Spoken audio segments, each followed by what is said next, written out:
నమో బుద్ధాయ. జై భీమ్, జై భారత్, జై సంవిధాన్. తథాగత భగవాన్ బుద్ధునికి, సామ్రాట్ అశోక్ చక్రవర్తి గారికి, బోధిసత్వ డాక్టర్ బాబాసాహెబ్ అంబేద్కర్కు నివాళులు తెలియజేస్తున్నాను. బహుజన యుద్ధవేరు యూట్యూబ్ ఛానల్కు స్వాగతం పలుకుతున్నాను.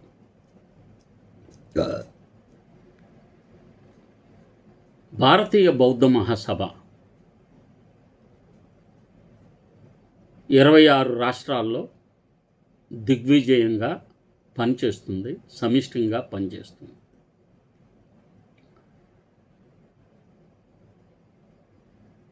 భారతీయ బౌద్ధ మహాసభ ఏర్పడిన నాటి నుండి ఇప్పటి వరకు అనేక ఇబ్బందులను చట్టపరంగా ఎదుర్కొన్నది. భారతీయ బౌద్ధ మహాసభ యాక్టివిటీస్ని చూడటానికి మీరు ఆదరణీయులు డాక్టర్ భీమ్రావ్ యశ్వంత్ అంబేద్కర్ గారి ఫేస్బుక్ చూస్తే వారు ఎన్ని రాష్ట్రాల్లో ఈ యొక్క మీటింగ్స్ పెడుతున్నారు, ఎంతమంది ప్రజలు హాజరవుతున్నారు, దాని యాక్టివిటీస్ ఎలా ఉన్నాయని ఆయన ఫేస్బుక్ వాళ్ళని చూడమని విజ్ఞప్తి చేస్తున్నారు. అలాగే వంచిత బహుజన అగాడి ఫేస్బుక్ బాలాసాహెబ్ ప్రకాష్ అంబేద్కర్ ఫేస్బుక్ ఉంటుంది.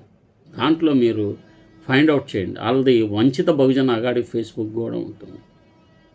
దాంట్లో సుజాత్ అంబేద్కర్ గారు చేసే పోరాట వివరాలన్నీ తెలుస్తాయి. అలాగే రిపబ్లిక్ సేన ద్వారా ఆనందరాజ్ అంబేద్కర్ గారు మొన్న చాలా పెద్ద ఎత్తున పెద్ద మీటింగ్ పెట్టారు. రిజర్వేషన్ వర్గీకరణకు వ్యతిరేకంగా మహారాష్ట్రలో జరుగుతున్న అంశాలకు వ్యతిరేకంగా ఆయన పోరాటం చేస్తున్నారు. ఒక పక్క చాలా ముమ్మరంగా కార్యక్రమాలు జరుగుతుంటే తెలుగు రాష్ట్రాల్లో, ముఖ్యంగా ఆంధ్రప్రదేశ్లోనే, తెలంగాణలో బిఎస్ఐ బాబాసాహెబ్ అంబేద్కర్ గారి మనవడు ఆధ్వర్యంలో నడుస్తున్న సంస్థకి ఎలాంటి డోకా లేదు. అక్కడ ముమ్మరంగా మహిళలతో కూడిన శిక్షణా కార్యక్రమాలు, 100 మంది మహిళలు శిక్షణా కార్యక్రమాల్లో దివ్యంగా పాల్గొంటున్నారు. అనేక పర్యాయాలు శ్రమనీరు ట్రైనింగ్స్ తెలంగాణలో జరుగుతున్నాయి. అక్కడ నిర్మల్లో ఉంటారు గట్పాలి ప్రభాకర్ గారు, జాయింట్ కలెక్టర్గా చేశారు, రిటైర్ అయ్యారు వారి ఆధ్వర్యంలో. ఇంకా వాటివైపు ఆదిలాబాదు లేక సిర్పూర్, కాగజ్ ఈ ప్రాంతాల్లో మహర్లు కూడా ఎక్కువ మంది కాబట్టి అటువైపు బౌద్ధ కార్యక్రమాలు ముమ్మరంగా జరుగుతుంది. ఎడితిరిగి హైదరాబాద్లో కొద్దిగా చంద్రబోధి పాటిల్ గ్రూప్ వాళ్ళు చాలా కాలం నుంచి ఉన్నారు కాబట్టి అక్కడ నామకంగా కొంతమంది. అలాగే ఆంధ్రప్రదేశ్లో నేను 2021లో ఈ బాధ్యతలు స్వీకరించాను. 22లో స్వీకరించాను. స్వీకరించిన తర్వాత ఒక మూమెంట్ అయితే వచ్చింది, కానీ దాన్ని కొనసాగింపుగా ఈ మార్పుని ఆంధ్రప్రదేశ్లోని బౌద్ధులు అంగీకరించలేకపోయారు. ఎందుకంటే వారు వాస్తవాలు తెలుసుకుంటానికి ఇష్టపడడం లేదు. నాగ్పూర్లో దీక్షాభూమి ఉంది. ఆ దీక్షాభూమిని పార్కింగ్ ప్లేస్ కింద అభివృద్ధి చేయాలని చెప్పి అక్కడ నిర్ణయం తీసుకుంటే మహారాష్ట్ర గవర్నమెంటు, అప్పుడే ఒరిజినల్ బిఎస్ఐ బాబాసాహెబ్ అంబేద్కర్ గారి మనవడు ఆధ్వర్యంలోని ఆర్గనైజేషను పెద్ద ఎత్తున తిరుగుబాటు చేసి వాటిని ధ్వంసం చేసి అక్కడ పార్కింగ్ ప్లేస్ని నిలుపుదల చేసింది. ప్రభుత్వం ఉత్తర్వులు ఇచ్చింది. ఈ పార్కింగ్ ప్లేసుని, ఈ దీక్షాభూమిని పార్కింగ్ ప్లేస్గా చేయాలన్న ప్రపోజల్లో పాలు పంచుకున్న ఆర్ఎస్ఎస్ వ్యక్తి ఎవరంటే చంద్రబోధి పాటిల్. ఆయన ఒక్కడే ఉంటాడు, ఆయనే అధ్యక్షుడు అంటాడు. ఆయనకి సంబంధించిన ఆర్గనైజేషను బాడీస్ ఎక్కడ ఏ రాష్ట్రంలో లేవు. ఆంధ్రప్రదేశ్లో ఏదో ఎలాడుతూ ఉన్నారు. ఎందుకంటే వాస్తవాలు గుర్తించరు, సత్యాన్ని అంగీకరించరు. సత్యాన్ని అంగీకరిస్తే డెఫినెట్గా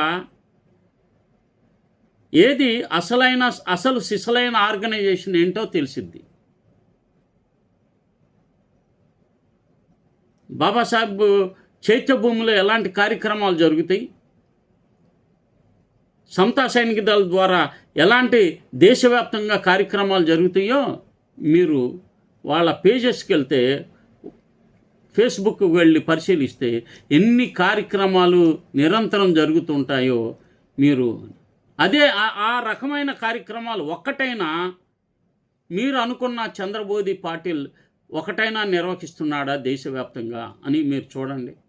పేపర్ సేక్ ఆర్గనైజేషన్ ఈ ఆంధ్రప్రదేశ్ బాధ్యతలను నుండి నన్ను తప్పించాలని నేను ఇప్పటికే 3 నెలలు అవుతుంది నా రెసిగ్నేషన్ లెటర్ ఇచ్చాను. నాకు వయసు రీత్యా, అది కాకుండా నేను 2 టర్మ్స్ ఇప్పటికే పూర్తి చేశాను, ఇంకా నన్ను కొనసాగించవద్దు అని చెప్పి నేను మా అధ్యక్షుల వారికి లెటర్ అందజేశాను. వాళ్ళు బాధ్యతలు కూడా ఎవరికో ఇమ్మని కూడా నేను సిఫార్సు చేశాను. ఆంధ్రప్రదేశ్ను 2 భాగాలుగా విభజించి దక్షిణ కోస్తా జిల్లాలను పాలేటి పుల్లయ్య బోధి గారికి అప్పజెప్పాలని చెప్పి నేను సూచించాను. అలాగే నార్త్ కోస్టల్ లైన్ డిస్ట్రిక్ట్స్ని మల్లయ్య రాజు గారు ద్వారా లేదా ఇంకా ఎవరైనా ముందుకు వస్తే వాళ్ళ ద్వారా ముందుకు కొనసాగించాలని కూడా నేను సిఫార్సు చేసి లెటర్ కూడా ఇచ్చాను. వారి మధ్య ఒక 50 మంది ఫుల్ టైమర్స్ని సబ్స్క్రిప్షన్ చేయమన్నారు. 50 పూర్తి చేయటం కూడా జరిగింది. ఆ 50,000 రూపాయలు తేల్తుమ్ముడే గారు సెంట్రల్ ట్రెజరీ వారి బిఎస్ఐ అకౌంట్లో జమ చేయటం జరిగింది. వాటిని ఎప్పటికప్పుడు గ్రూప్స్లో పోస్ట్ చేయటం కూడా జరిగింది. కనుక ఈ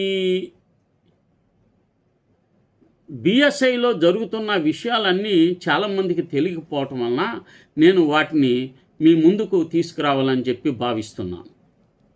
భారతీయ బౌద్ధ మహాసభ కేంద్ర ట్రస్టీ బోర్డు విడుదల చేసిన 3 ప్రకటనలలో ప్రధాన ఆరోపణలు ఏమిటి? 2023 నుండి 2024-26 కాలక్రమేణ సమీక్ష మీకు తెలియచేయాలని భావిస్తున్నాను. అందులో 1వది 11/8/2023, 2వది 28/9/2024, 3వ ప్రకటన 23/7/26 ఈ మధ్య లేటెస్ట్గా చేశారు.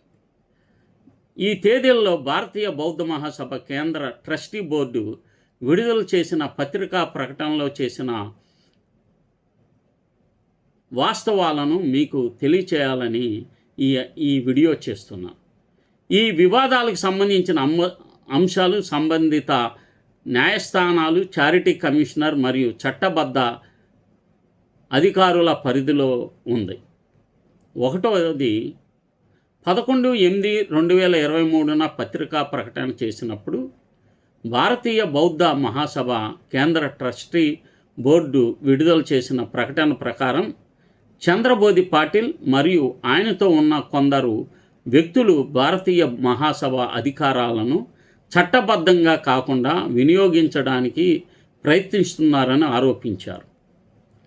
ట్రస్టీ జాతీయ అధ్యక్షుడు అనే హోదాను చంద్రబోధి పాటిల్ ఉపయోగించడం చట్టబద్ధం కాదని పేర్కొంది. ట్రస్టీల నియామక అధికారం ట్రస్టీ చైర్మన్కు మాత్రమే ఉందని, ఇతరులు స్వతంత్ర సమావేశాలు నిర్వహించి నిర్ణయాలు తీసుకోవడం నిబంధనలకు విరుద్ధమని పేర్కొంది. 2018లో జారీ చేసిన పవర్ ఆఫ్ అటార్నీ PAO చెల్లుబాటు విషయంలో వివాదం ఉందని తెలిపింది. డాక్టర్ బాబాసాహెబ్ అంబేద్కర్ రూపొందించిన రాజ్యాంగాన్ని BSI రాజ్యాంగం మార్పులు చేయడానికి ప్రయత్నాలు జరుగుతున్నాయని తెలియజేసింది. మహోపాసిక మేరాతాయి అంబేద్కర్, అడ్వకేట్ ప్రకాష్ అంబేద్కర్ మరియు డాక్టర్ భీమరావ్ యశ్వంత్ అంబేద్కర్ నేతృత్వానికి వ్యతిరేకంగా కుట్ర జరుగుతుందని పేర్కొంది. కొన్ని రాష్ట్రాలు, శాఖలు సంబంధిత వ్యక్తులను చట్టబద్ధ ట్రస్టీలుగా గుర్తించలేదని పేర్కొంది. రెండవది 28/9/2024 స్పష్టమైన ప్రకటన మరొకటి చేసింది. ఆ యొక్క ప్రకటనలో కేంద్ర ట్రస్టీ బోర్డు విడుదల చేసిన ప్రకటనలో మిషన్ ఇండియా టీవీలో చంద్రబోధి పాటిల్ చేసిన ప్రకటనలు అసత్యమని పేర్కొంది. భారతీయ బౌద్ధ మహాసభకు నేనే నాయకుడని అనే ప్రకటన సంస్థ నియమాలకు విరుద్ధంగా ఉందని అభిప్రాయపడింది. చేంజ్ రిపోర్ట్ నెంబర్ 2471/2001 ఉపసంహరించబడిందని, అనంతరం చేంజ్ రిపోర్ట్ నెంబర్ 2056/2015లో అమలులోకి వచ్చిందని పేర్కొంది. చంద్రబోధి పాటిల్ పేరు 2015లో మాత్రమే ట్రస్టీగా చేర్చబడిందని తెలిపింది. 31/10/2021 జరిగిన ట్రస్టీ బోర్డు సమావేశంలో చంద్రబోధి పాటిల్ను ట్రస్టీ పదవి నుండి తొలగించినట్లు పేర్కొంది. చారిటీ కమిషనర్ కార్యాలయం మరియు కోర్టులో సంబంధిత వ్యవహారాలు పెండింగ్లో ఉన్నాయని తెలిపింది. సంస్థ తరపున పని చేయవద్దని నోటీసు జారీ చేసినప్పటికీ ఆయన సమావేశాలు నిర్వహించడం ద్వారా ప్రజలను తప్పుదారి పట్టిస్తున్నారని ఆరోపించింది. మూడో ప్రకటన వెరీ రీసెంట్గా ఈ నెలలోనే 23/7/2026 పత్రికా ప్రకటన చేశారు. కేంద్ర ట్రస్టీ బోర్డు విడుదల చేసిన ఈ ప్రకటనలో సమతా ఆవాజ్ టీవీ ఇంటర్వ్యూలో చంద్రబోధి పాటిల్ తనను ట్రస్టీ చైర్మన్గా ప్రకటించుకోవడం చట్టబద్ధం కాదని పేర్కొంది. బాబాసాహెబ్ అంబేద్కర్ కుటుంబాన్ని, ముఖ్యంగా 45 సంవత్సరాలుగా దమ్మ సేవ చేస్తున్న మహోపాసిక మీరాతాయి అంబేద్కర్ను అవమానించారని ఆరోపించింది. సాకేత్ నగరి అయోధ్యకు సంబంధించిన కేసు పేరట నిధులు సేకరించి వాటి లెక్కలు ట్రస్టీ బోర్డుకు సమర్పించలేదని బిఎస్ఐ ఆరోపించింది. డాక్టర్ బాబాసాహెబ్ అంబేద్కర్ శత జయంతి సందర్భంగా మహారాష్ట్ర ప్రభుత్వం ఇచ్చిన నిధులకు సంబంధించిన రసీదు చెల్లింపుల వివరాలు చంద్రబోధి పాటిల్ సమర్పించలేదని పేర్కొంది. భోపాల్లోని కరుణ బుద్ధ విహారానికి సంబంధించిన వివాదాన్ని ప్రస్తావించింది. చంద్రబోధి పాటిల్ ప్రస్తుతం పీజీ జ్యోతికర్ మార్గంలో నడుస్తున్నారని, బీజేపీ ఆర్ఎస్ఎస్కు అనుకూలంగా వ్యవహరిస్తున్నారని బిఎస్ఐ తెలియజేసింది. నాగ్పూర్లో ధమ్మచక్ర పరివర్తన దినోత్సవ కార్యక్రమాల్లో ఆయనకు ప్రజల మద్దతు లేదని పేర్కొంది. మహోపాసిక మీరాతాయి అంబేద్కర్కు బహిరంగ క్షమాపణ చెప్పాలని, లేని పక్షంలో ప్రజా ఆందోళన, పోలీసు ఫిర్యాదులు మరియు న్యాయపరమైన చర్యలు చేపడతామని బిఎస్ఐ తెలియజేసింది. పైన తెలియజేసిన 3 ప్రకటనలో ఉమ్మడిగా కనిపించే ప్రధాన అంశాలు. ఈ 3 ప్రకటనలను పరిశీలిస్తే కేంద్రం ట్రస్టీ బోర్డు ప్రధానంగా క్రింది అంశాలను పదే ప్రస్తావించింది. ట్రస్టీ చైర్మన్ హోదాపై చట్టబద్ధ వివాదం, ట్రస్టీల నియామక అధికారాలపై వివాదం, చేంజ్ రిపోర్ట్ 2001, 2015, 2021లకు సంబంధించిన వివాదాలు, సంస్థ పేరును ఉపయోగించే అధికారంపై వివాదం, డాక్టర్ బాబాసాహెబ్ అంబేద్కర్ రూపొందించిన సంస్థ రాజ్యాంగాన్ని పరిరక్షించాలనే అవసరం అందరిపై ఉందని తెలియజేస్తుంది. మహోపాసిక మీరాతాయి అంబేద్కర్ మరియు డాక్టర్ భీమ్రావ్ యశ్వంత్ అంబేద్కర్ నాయకత్వానికి మద్దతు అందరూ ఇవ్వాలని బిఎస్ఐ కోరుతున్నది. పెండింగ్ న్యాయ వ్యవహారాల ప్రస్తావన, చట్టబద్ధ సంస్థ నిర్మాణం, ట్రస్ట్ పాలన మరియు దమ్మ ప్రచార పరిరక్షణపై కేంద్ర ట్రస్టీ బోర్డు వైఖరిని పునరుద్ఘాటించడం. పై వివరాలు భారతీయ బౌద్ధ మహాసభ కేంద్ర ట్రస్టీ బోర్డు 2023, 24, 26 సంవత్సరాల్లో విడుదల చేసిన 3 అధికార ప్రకటనలో పేర్కొన్న ఆరోపణలు, వాదనలు మరియు చట్టపరమైన అభ్యంతరాల సమగ్ర సారాంశం మాత్రమే. ఈ అంశాలకు సంబంధించిన వివాదాలు తుది నిర్ణయాలు పొందాల్సిన న్యాయ మరియు చట్టబద్ధ ప్రక్రియకు లోబడి ఉంటాయని బిఎస్ఐ తెలియజేస్తున్నది. అందరికీ నేను ఒక విజ్ఞప్తి ఏం చేస్తున్నానంటే, వాస్తవాలు ఎందుకు గుర్తించడం లేదు? మేమే చేసుకుంటాం, మేము ఎవరి కంట్రోల్లో ఉండం, అది కరెక్టేనా? ఒక సంస్థ బాబాసాహెబ్ ఎంతో ఆలోచించి భారతీయ బౌద్ధ మహాసభను